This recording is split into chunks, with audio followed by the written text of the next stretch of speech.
há cada vez mais evidências de que Israel realmente conseguiu atacar a instalação nuclear do Irã, causando danos bastante sérios lá.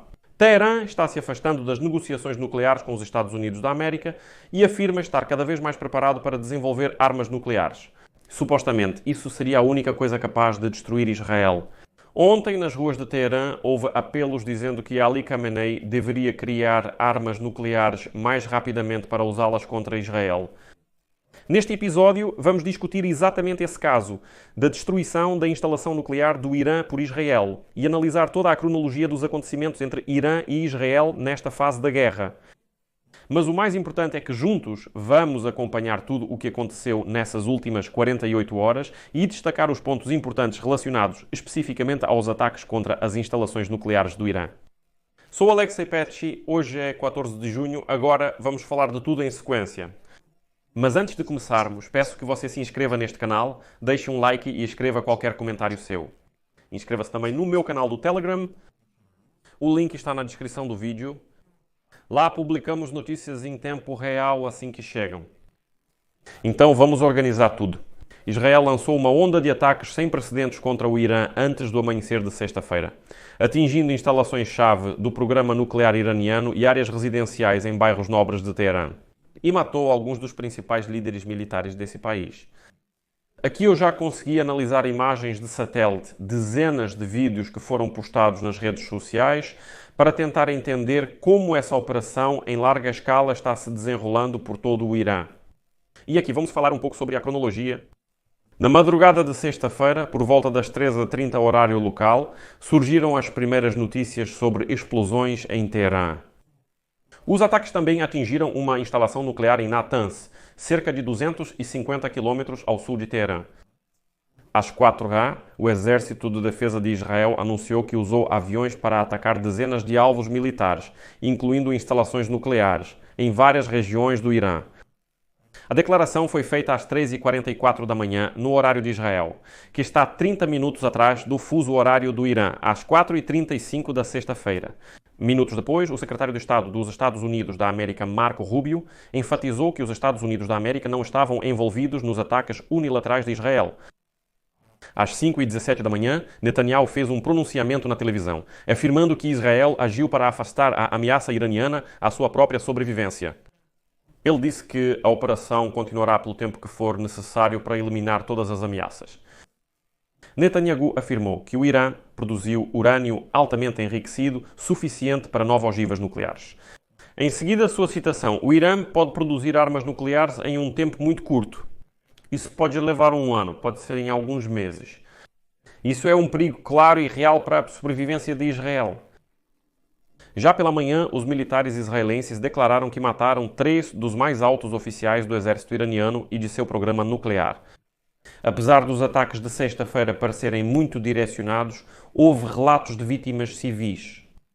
O Exército de Defesa de Israel declarou na manhã de sexta-feira que o Irã lançou mais de 100 drones em direção a Israel e que as forças de defesa antiaérea israelenses estavam prontas para interceptá-los. Por volta do meio-dia, a mídia iraniana começou a noticiar que Israel havia realizado um novo ataque à cidade de Tabriz, no noroeste, e que o aeroporto de Tabriz havia sido alvo de um ataque massivo israelense. Na sexta-feira, após décadas de ameaças, Israel iniciou um ataque ousado contra o Irã, mirando em suas instalações nucleares, cientistas e líderes militares. Mas avaliações internacionais, incluindo as da comunidade de inteligência dos Estados Unidos, dizem que o programa nuclear do Irã atualmente não é voltado para armas. Teherã também insistiu que não está desenvolvendo uma bomba. Mas depois disso, surgem relatórios da Agência Internacional de Energia Atômica que indicam que eles estão de fato se preparando para desenvolver armas nucleares. E claro, não é mentira ou falsidade dizer que eles não têm armas nucleares agora, mas também é absolutamente verdade que essas armas podem surgir a qualquer momento. Vamos então entender um pouco sobre esse programa nuclear antes de passarmos para o momento das provas de que realmente houve um ataque a uma instalação nuclear e que foi algo bastante sério. No geral, como surgiu o programa nuclear do Irã? Vamos chamá-lo de Pacífico por enquanto. Os Estados Unidos da América iniciaram o programa nuclear com o Irã em 1957. Naquela época, o Irã era governado pelo Shah, um monarca pró-Ocidente, e ambos os países eram amigos. Aliás, Israel e Irã também eram grandes amigos, tinham um bom relacionamento e naquela época nada indicava problemas. Com o apoio dos Estados Unidos da América, o Irã começou a desenvolver seu programa de energia nuclear na década de 1970, mas os Estados Unidos da América interromperam seu apoio quando o Shah foi deposto durante a Revolução Islâmica em 1979, depois da revolução que transformou o Irã em uma república islâmica. Os países ocidentais estavam preocupados que o país pudesse usar seu programa nuclear para produzir armas atômicas usando urânio altamente enriquecido. É por isso que sempre há tanta preocupação com o enriquecimento de urânio e porque essas negociações sempre demoraram tanto. Teherã afirma que não busca criar armas nucleares, é signatário do Tratado de Não Proliferação Nuclear da Organização das Nações Unidas, pelo qual se comprometeu a não desenvolver a bomba atômica. O Irã passou décadas desenvolvendo seu programa nuclear e o considera uma fonte de orgulho nacional e soberania.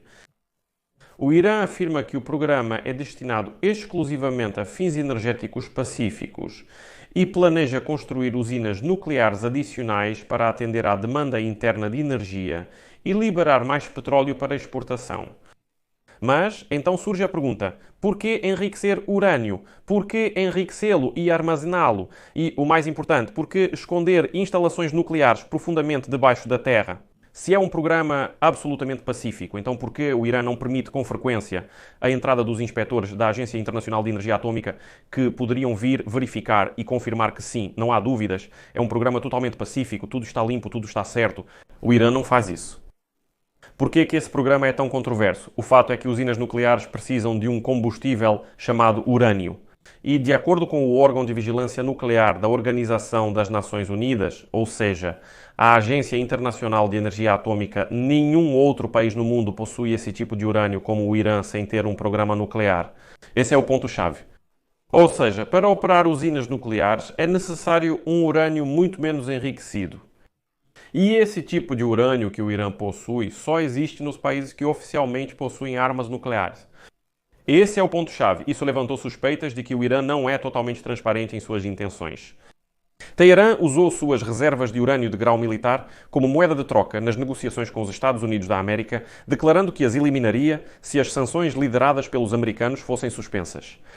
O Irã admite abertamente que não precisa do urânio enriquecido para suas usinas nucleares e está disposto a se desfazer dele se os Estados Unidos da América suspenderem todas as sanções.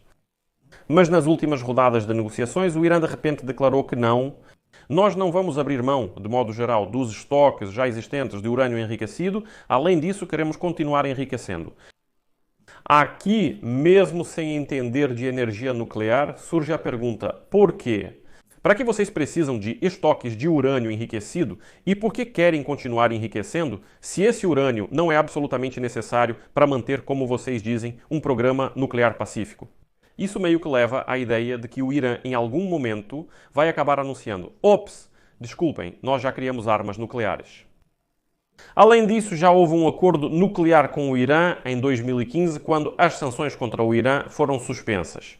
De acordo com o acordo nuclear de 2015 firmado pelo ex-presidente dos Estados Unidos da América, Barack Obama, e oficialmente conhecido como Plano de Ação Conjunto e Abrangente, na época, o Irã aceitou reduzir significativamente as centrífugas e limitar o enriquecimento de urânio a níveis inferiores aos necessários para produzir armas, em troca da suspensão das sanções. Mas, durante seu primeiro mandato como presidente, em 2018, Trump saiu desse acordo, afirmando que, abre aspas, a estrutura podre do acordo não era suficiente para impedir o Irã de desenvolver uma bomba nuclear. Ele intensificou as sanções contra o Irã e ameaçou sancionar países que o ajudassem a obter armas nucleares. Durante seu segundo mandato, Trump retomou as tentativas de firmar um novo acordo nuclear com o Irã. Horas antes dos ataques de Israel, o presidente dos Estados Unidos da América alertou o país para não iniciar a ofensiva durante as negociações entre Estados Unidos da América e Irã. Trump declarou que havia um acordo e não queria que eles entrassem, pois isso estragaria tudo. Pode ajudar, mas também pode estragar tudo. Posteriormente, evidenciou-se que tudo foi um jogo diplomático.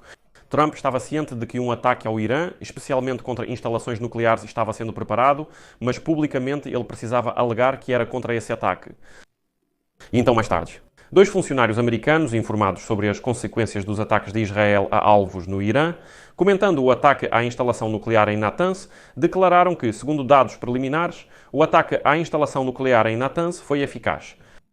Os funcionários americanos dizem que não se trata apenas de danos superficiais, como afirma o lado iraniano, mas também de consequências para os andares subterrâneos, onde estão localizadas as centrífugas usadas para o enriquecimento de urânio. Lá, em particular, a eletricidade foi cortada e provavelmente danos significativos foram causados.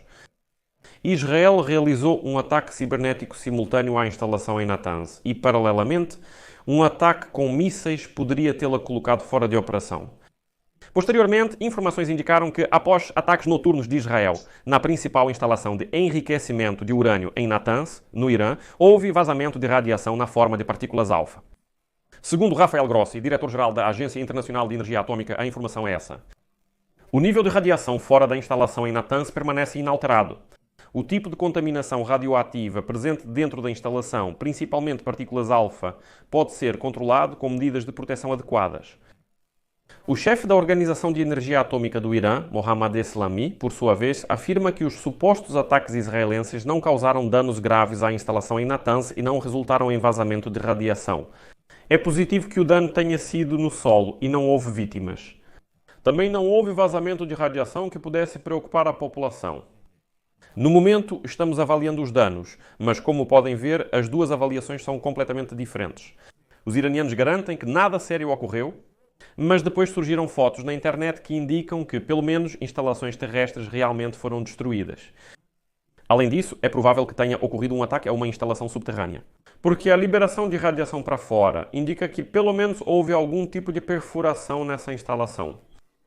E para concluir, Israel continuará com esses ataques, pois atualmente o chefe do Estado-Maior das Forças de Defesa de Israel, Eyal Zamir, e o comandante da Força Aérea, Tomer Bar, em uma avaliação da situação, declararam que os militares israelenses pretendem retomar os ataques contra alvos na capital do Irã, Teherã.